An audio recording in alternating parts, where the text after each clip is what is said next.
আজকে আমিও চিন্তা করতেছি বাইরের সাদা কুস্তুটা রান্ধতে আজকে বাইরে লয়ে যাবো। মাংস লয়ে লইছি, এখন বাইটা বইটা যা যা লাগে সবকিছু লয়ে লইলাম। দেখালন কি কি দিছি মনে নেই কে। এখন শুকনা মশলাগুলো দিয়ে দিমু। দারচিনি, এলাচ, ও সরি লং, এলাচ, তেজপাতা। এটা কি দিলাম? এটা শুকনা মশলা দিলাম।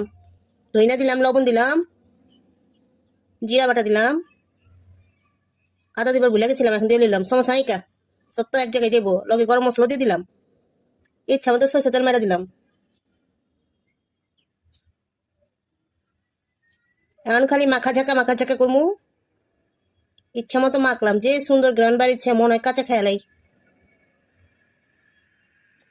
কাঁচা তো আর খাওয়া যাবো না, আমরা তো মানুষ রাইন্দা বেড়েই খাই। মাইখা মুইখা লইলাম, এখন ইচ্ছা মতো কষবো।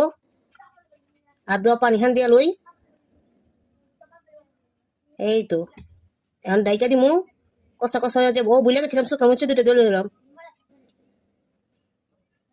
এই দেখেন কি সুন্দর কষা হয়ে গেছে, যে সুন্দর গ্যারান বাইরেছে, পুরো বাড়ি ঘর গ্যারানে ভরে গেছে গা।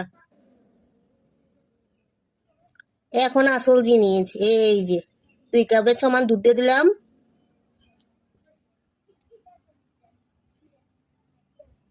এই দুধটাই আসল স্বাদ এই গোস্তে, যেটা বুঝলাম খায় খুঁয়া।